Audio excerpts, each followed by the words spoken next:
Ken Trahan with Eric DesOrmeaux of Holy Cross. And Eric, when you look at what is behind me, we'll talk about that first before we talk about your team. And you can never escape this legacy. You don't want to, because it's that special. And this man was the architect of wrestling in this, not just the city, but the state for that matter. And he means so much, even to this day, to the kids that walk around this campus. No, absolutely. It's definitely a name that every one of the young men has come up to me. Actually had a middle schooler this morning ask me about the ghost of Brother Melchior that walks the campus at night. And I started laughing.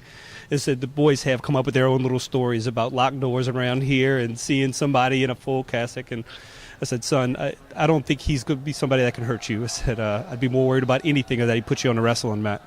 He found his way here from the lower ninth. Absolutely, absolutely. Always to protect us. Brother Melchior. And Brother Melchior trophy, a special trophy, and one that people really enjoy taking home every year when they win it. I know that's what you'd like to do this year. Absolutely, absolutely. It's been a long journey. Division III, Division II. Now I believe we found our permanent home in Division I, and we're going to stay here for a while. It's going to be nice for me to wrestle in the same division for 2 years in a row. That's really where you want to be with your Catholic school compatriots in this town, aside from the other big schools around the state. No, absolutely. We put together the Catholic League again. Shaw, Brother Martin, Jesuit, Rummel, Holy Cross.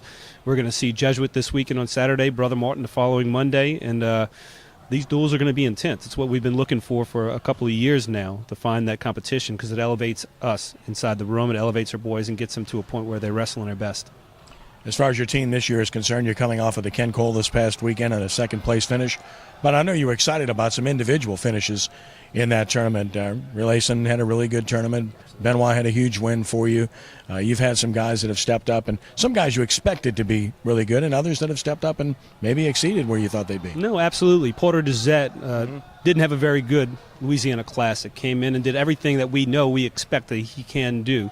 Chris Z, he had a low place at Ken Cole, but he did really well at the Louisiana Classic, and we expect him to be at the top of the podium by the end of the year. I can go down the list of wrestlers that we have. We have a solid 14 guys that can place, each and every one of them. The question is, do they show up and wrestle on that state meet day? Now, we're not really concerned about state meet right now.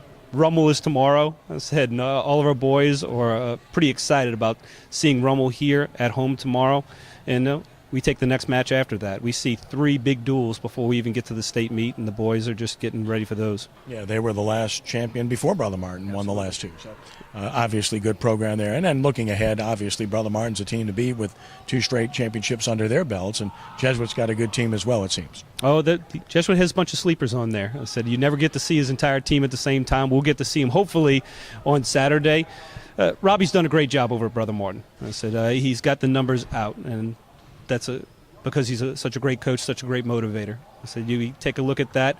We've set our room up similar to his, where we have a junior high that's outside of the room. I said, getting one-on-one instruction from their coaches. We have the varsity inside the room. I said, learning some higher-level moves. I said, and you take a page out of Robbie's book. He's figured out how to get winning teams, championship teams year after year, and we're not afraid to take that from him. Last but not least, you see the advancement of the sport. It gets better, it seems, on an annual basis, with kids having success at the next level, from kids at Wartburg College right now to in Michigan to at Princeton, and from Louisiana that are doing well.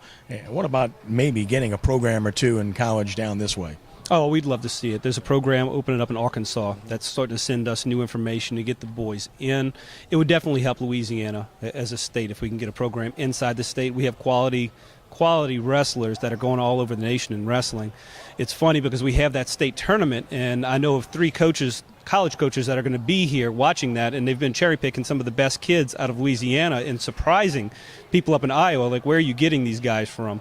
So it's exciting to see their faces, because they can see the potential in these boys. They can see the quality of wrestling increase in Louisiana, and it helps. It helps our boys if they know that there's a next step, that they can take this to collegiate level. Eric, thanks for the visit, and best of luck to you the rest of the way. Absolutely. Thank you.